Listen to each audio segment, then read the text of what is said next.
Hello and welcome back to Let's Play Disco Elysium with me, Bring It On. Got one more drunk to talk to? Good to see you, friend. Do I have deals set up for you, buddy boy? Good old Rosemary.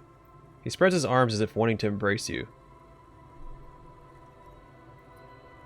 And what are you talking about? So what do you want? I got smokes. They're cheap. Very cheap. I got Pilsner. Great deal. You won't get a better deal on that piss. Spirits I can let go for 300 real. I also have speed. And by speed, I mean amphetamine.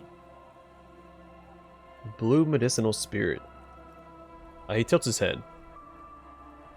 Here's the money for a Pilsner. Because if we get more alcohol, he'll tell us another story. It's only $1.50. We're sitting very comfortably. We don't need to spend money on a place to sleep anymore either. Bottoms up, Captain. He hands you an ugly brown bottle. Amphetamine? Aye, by amphetamine I mean speed. I thought by speed you meant amphetamine. Aye, that's what I said. Right, got it. Good, my man. Now what can I offer you? He takes a chug from his beer bottle. Quite the business venture you've set up here. Oh, the system's been good to old Rosemary here, and I'm milking her like a bitch goat in the backyard. He gets a proud gleam in his eyes. What do you mean? You see, friend, man makes his own luck, and I made mine real good. Got my hands on 3 bottles of liquor exquise, sold 2 to the fellows around here, and immediately invested the profit. He raises his index finger. Bought cigarettes, bought beer, even bought a bit of speed. And look at me now. I got everyone on my hook. He spreads his arms and smiles a crooked, toothless smile. The hook. Where is it? I can't see it.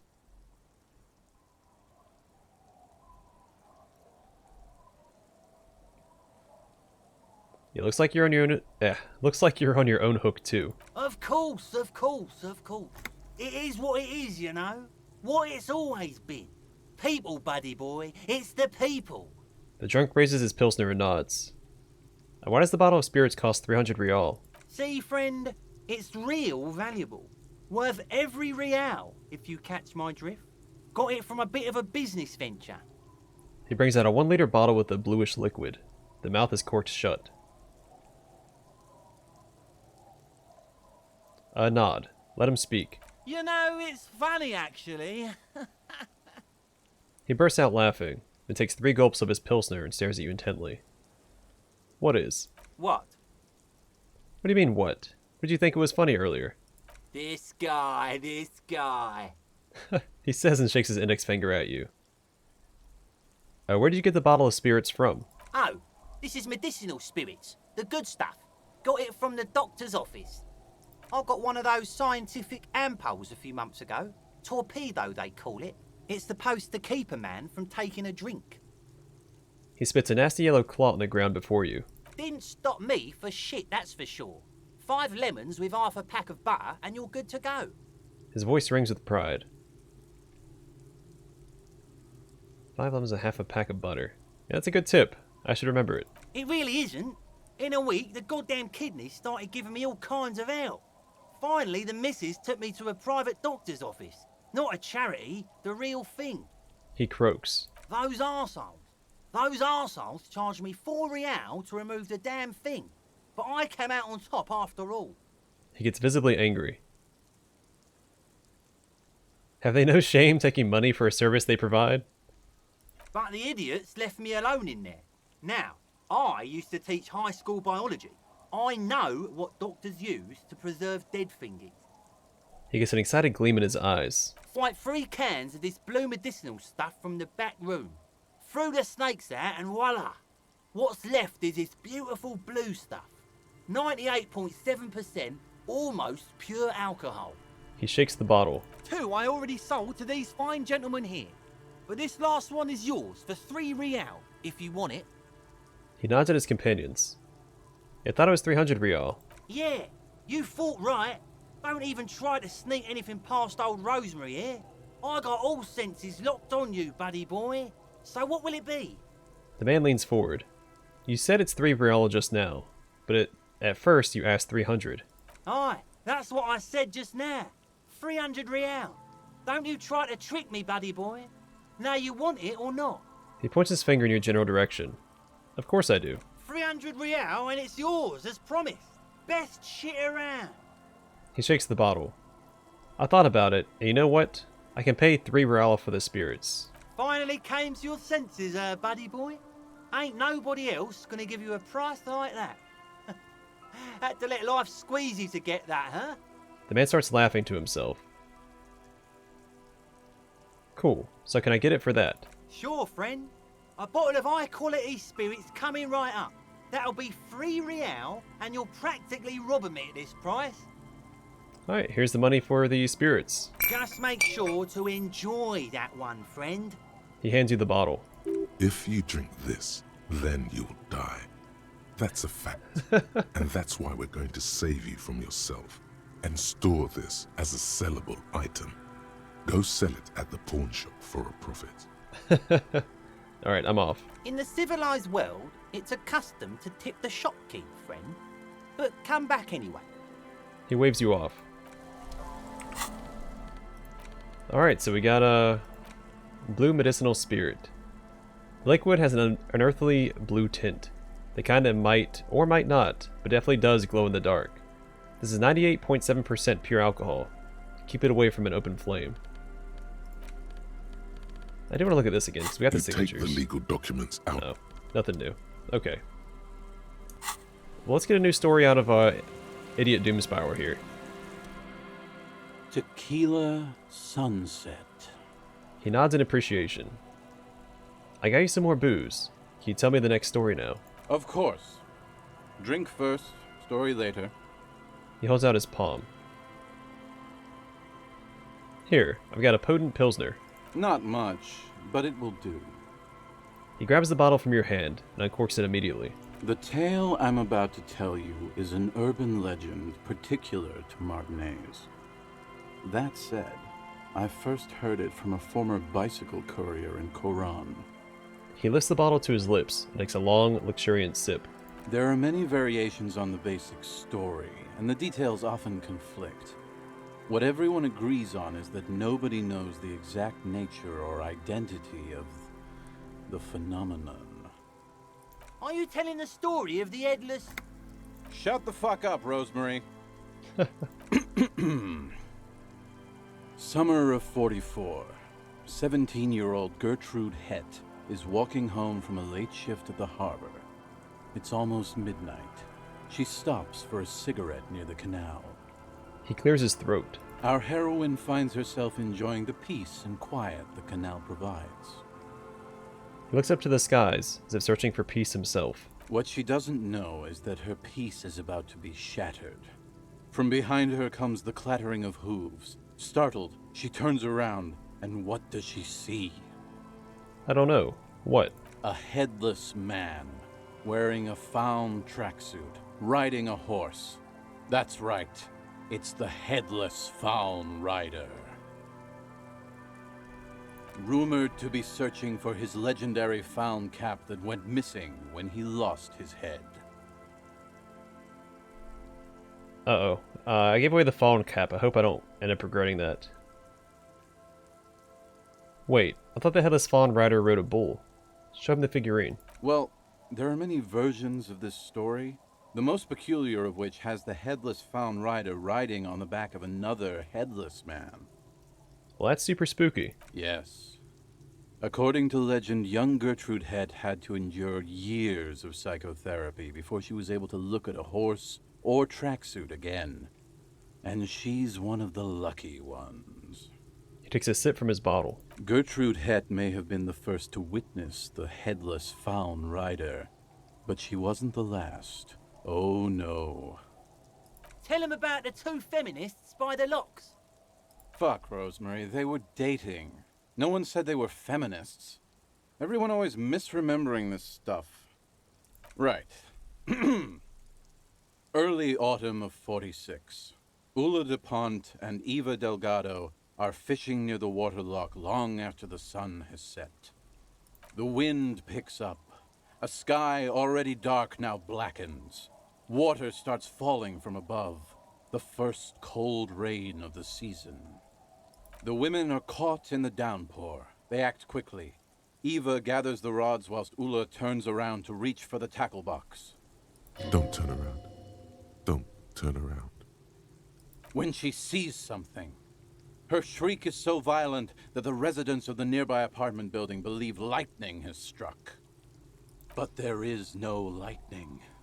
Only a heavy downpour and the silhouette of the headless faun rider looming on the horizon. Ulla makes a run for the shore, but Eva slips on a wet rock and disappears into the cold, cold canal with nary a sound. Her body is never recovered. The man falls ominously silent for a moment. He looks you straight in the eye. What happened to Ulla DuPont? Word on the street is that she... you know... He makes a finger pistol with his right hand and lifts it up to his chin. gave herself facial deconstruction surgery. Real grisly stuff. Anyway, that's the story of the headless faun rider. Pretty crazy, huh? Who was the headless rider before he died? Well, Tequila, that's part of the legend. No one knows for sure. There are a couple of possibilities, though. Some say he was an undercover cop who blew his cover and got beheaded by the vicious gang he had infiltrated. Now he rides, searching for his lost found cap, plotting revenge. You know, so I really regret giving that hat away. I didn't intend to give that one away. I wanted to give away the bum hat, but... Others claim he was a professional jockey who veered off course during a steeplechase, ended up in somebody's backyard, and got decapitated by an exceptionally taut clothesline. Even decapitation couldn't stop his commitment to the sport. Are you that committed? I like to think so. Personally, I think he was just some guy who hanged himself from a really tall tree, and the fall was so violent that his head came clean off. Coincidentally, at that exact moment, a horse happened to pass under him, and his beheaded corpse mounted it, where it remains to this day. But then, no one really knows. For some reason, this does strike you as the most plausible theory of them all. Yeah, I've got to agree. Your theory sounds the most plausible. Isn't it? All the pieces fit together perfectly.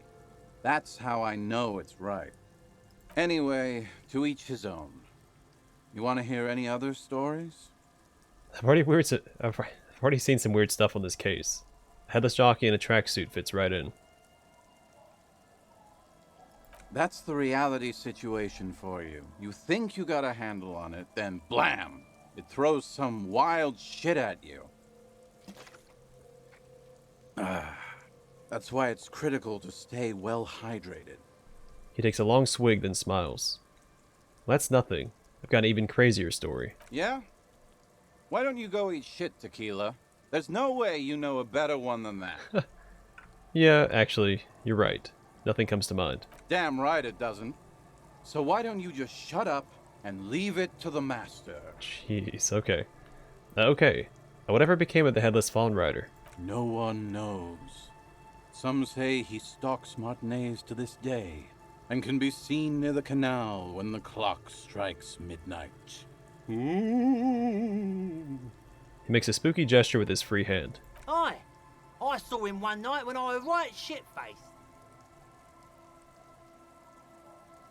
Have you got any more urban myths? I actually do have one. The strangest of them all.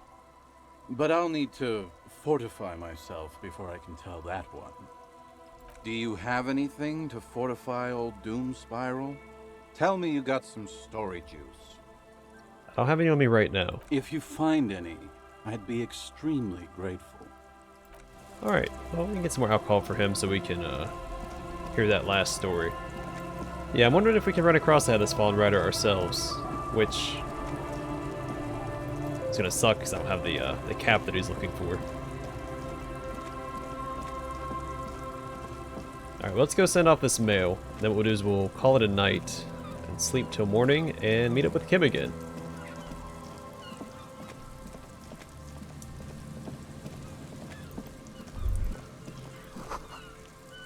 A faint smell of soldering, melted insulation, nylon and ozone.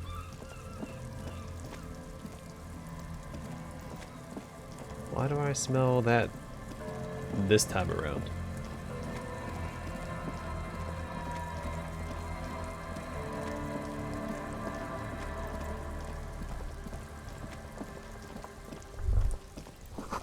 Learnable of a bass beat.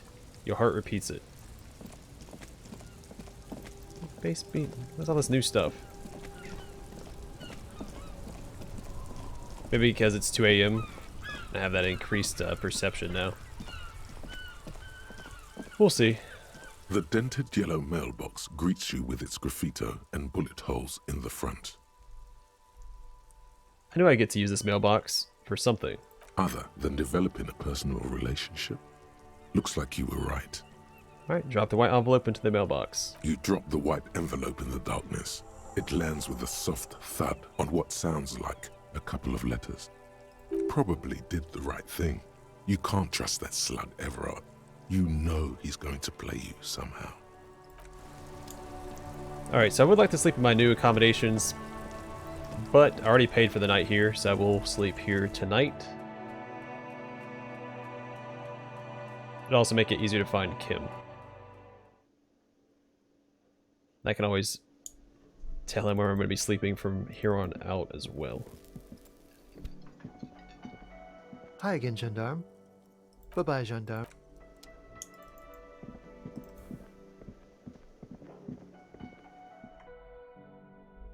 Still haven't found a way to get past that blue door.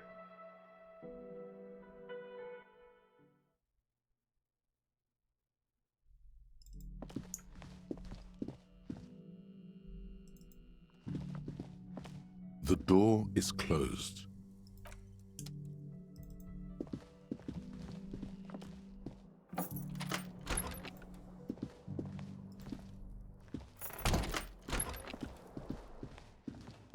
A mirror hangs on the bathroom wall. In it, your face, adorned with the expression.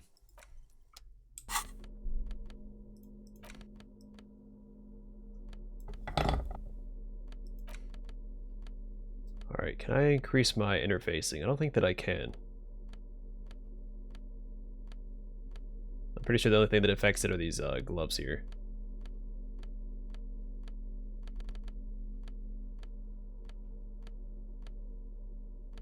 Alright, anything that hurts it?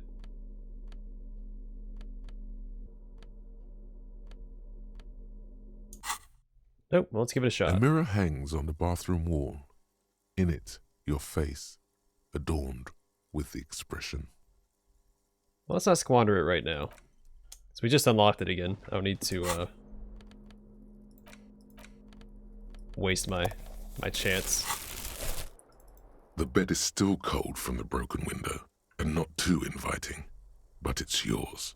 You've earned it. Alright, go to sleep. It's not easy, but your bones are so tired from what feel like weeks of work on the case. You have to try. After what feels like hours, you feel you might be sleeping. Thoughts, baby. A million little lights in the dark. You're one fine instrument, brother. All those faces and all those names. All that laughter and screaming and scheming around. Every corner and every street. Recorded in you forever on ferrotape. Yeah, spending an eternity. On and on it goes, for untold hours. At the disco where you first asked her to dance. Rising, rising, above the dark curvature, the great wingspan of sleep, studded with stars. Behold, there are millions of them down there. The first time, the last time, The smoke in her mouth. The plotted flowers. The faces turning, changing. What is it? It's the world, Harry boy, and you're made of it. Every day you're out there, you make more of yourself from it.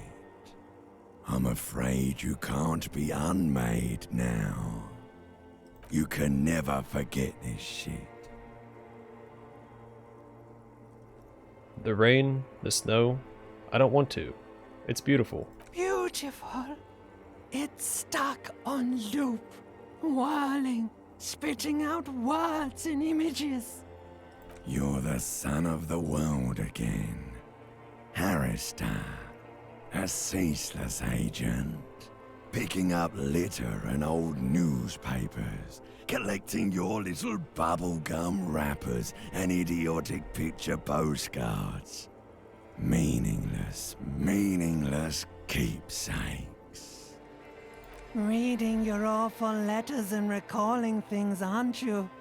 The endless names of the world. An address book you are. The map of a city. That's right. I am an agent of the world. You'll go insane if you keep going like this. One more day, and you'll be in the loony bin. I just know you will.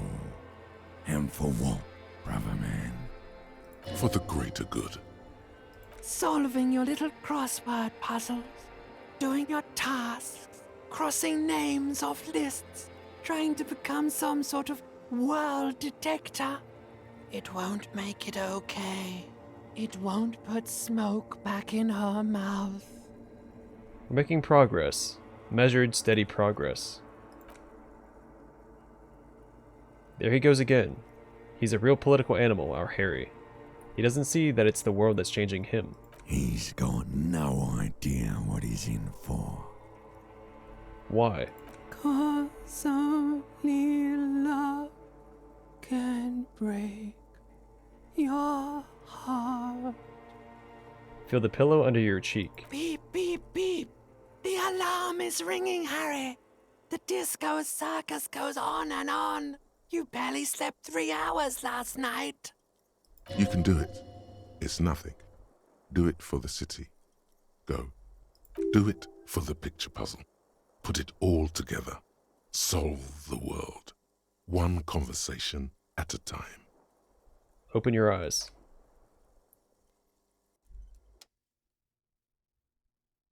I like how the skills that we've put points into are starting to come back to actually help us. Motivational. Good. You're up. Listen, there's something that's been bothering you for a few days now. What is it? It's a suspicion, or a feeling really, that things are not quite in hand around here. An earth-shattering deduction from your psyche. What will those guys come up with next? Every day, things seem to spin more and more wildly, out of control. The center isn't holding. And despite your efforts to moderate and contain these energies, things only seem to be getting worse. Wait, I thought things were going pretty well. Oh, sure. You've been making progress on your case, interviewing people, solving side tasks. But who's focusing on the big questions? I assume the most qualified and highly credentialed people were taking care of that stuff. But have you ever seen them? How do you know they're even there? More importantly, how do you know they aren't waiting for your participation? What am I supposed to do? You've got to find out who bears la responsabilité. What exactly is la responsabilité? The most awesome, terrible thing. It is human nature to crave la responsabilité and to deny it. That's why it must be distributed across many different organizations, agencies, offices, and portfolios. I thought I was assigning responsibility for the murder. Harry, you're thinking about this too narrowly. La responsabilité isn't concerned with trivial questions like who killed who. It's about the real issues, the human welfare index, the price of staple goods, the transition to real democracy. Alright, give it to me. I'll accept responsibility. Whoa, whoa, whoa. This isn't some kind of dictatorship.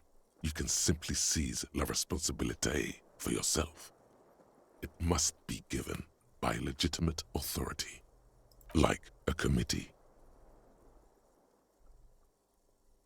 Do we really have time for all... Yeah, for all this? There's always time to follow best practices. Once someone's decided to cut corners for the sake of expediency, who knows what else they're capable of? Swift, decisive action. And who should sit on this committee? Only the most even-keeled minds in Martinez. Your half-brother, the lieutenant, is a natural place to start. Together, you'll be able to discover who has la responsabilité in Revachol. And, if necessary, you'll have the wisdom and expertise to assign it among yourselves.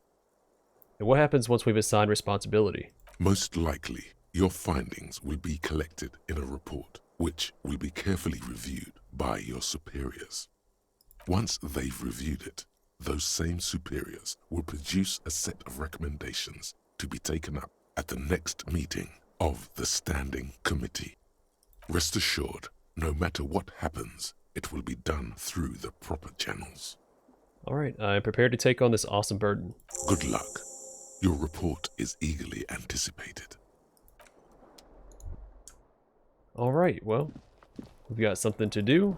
It's a new day, day 4. A mirror hangs on the bathroom wall.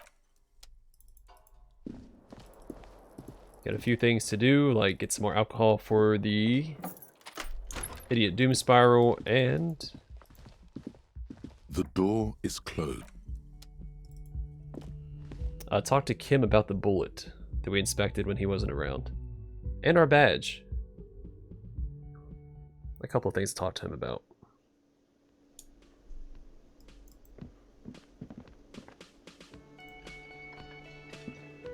Yes?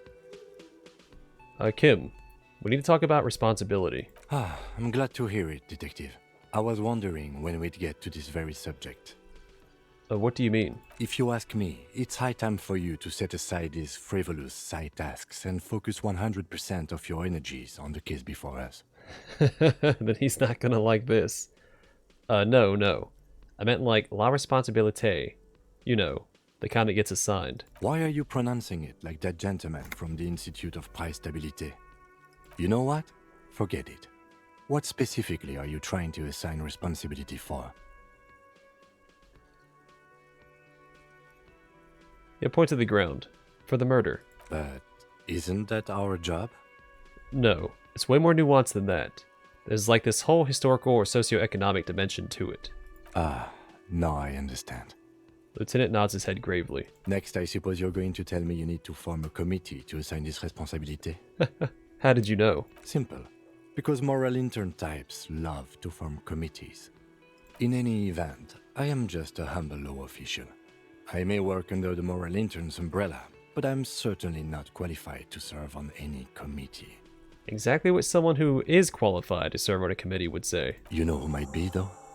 That Mr. Villedroit, the gentleman you met in the young man's apartment. If I were trying to get in touch with the coalition, I would start by seeking him out. But first you might need to speak with his young companion. Now, was there anything else? Not yet. Well, luckily for us, his young companion is right here. Hi again, Gendarme. I need to talk with your Sunday friend again. It's about committee business. Oh, a committee. How interesting. He smiles. And if I may ask, Gendarme, what is this committee about? He takes a measured drag of his cigarette. It's about signing la responsabilité. God, of course it is. My friend is always trying to convince me I need a little more responsibility, as though I don't have enough going on already. In any case, I would love to help. But the thing is, I don't know where he is. We don't talk about everything, you see. He gently taps the end of a cigarette with his forefinger. He might have mentioned something about making a tour of some historical sites up the coast. In an unofficial capacity, of course. Do you know when he'll be back? Not a clue. I'm not his agenda keeper, you see. I guess I have to look for him along the coast. I guess you will. He tips his head ever so slightly toward you. Bye-bye, gendarme. Alright, well let's do... Well, no, let's go buy alcohol first. I'll save the, interacting with the badge and the bullet for the next episode.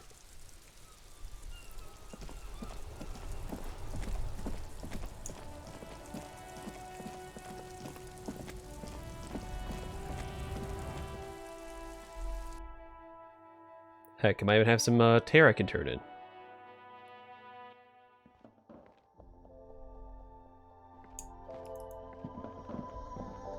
The tear machine. Your bottles clunk into the machine. Hey, 50 cents.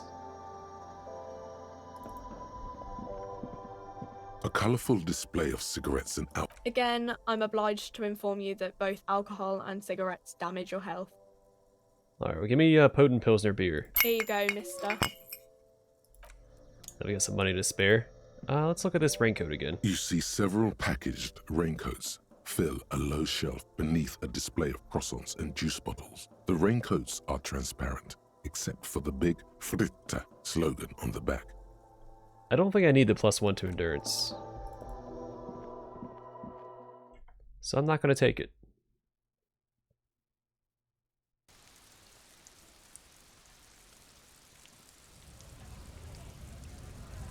Alright, so we do have a few things we can do before we head back across the waterlock.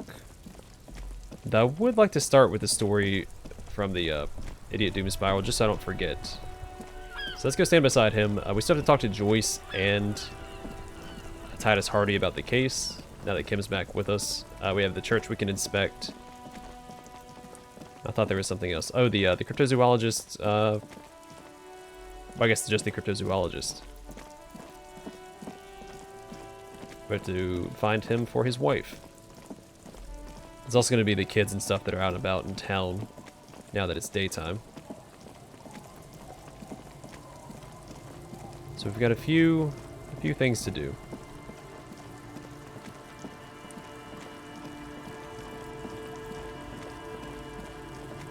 Oh, are they not out during the day?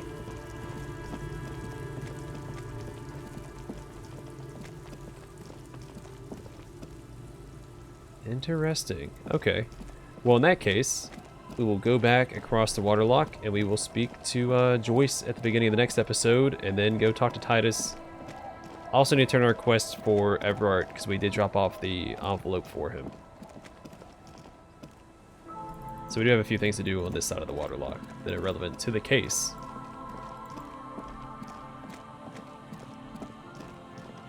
So let's go stand beside Joyce. We'll pick up there next time. We'll probably open up by looking at the bullet and the badge with Kim.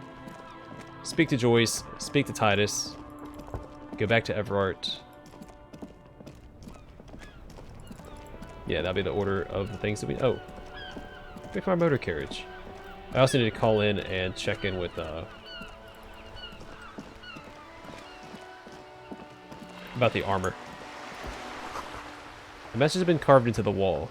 Transnation, Ike Nation. Huh. Okay.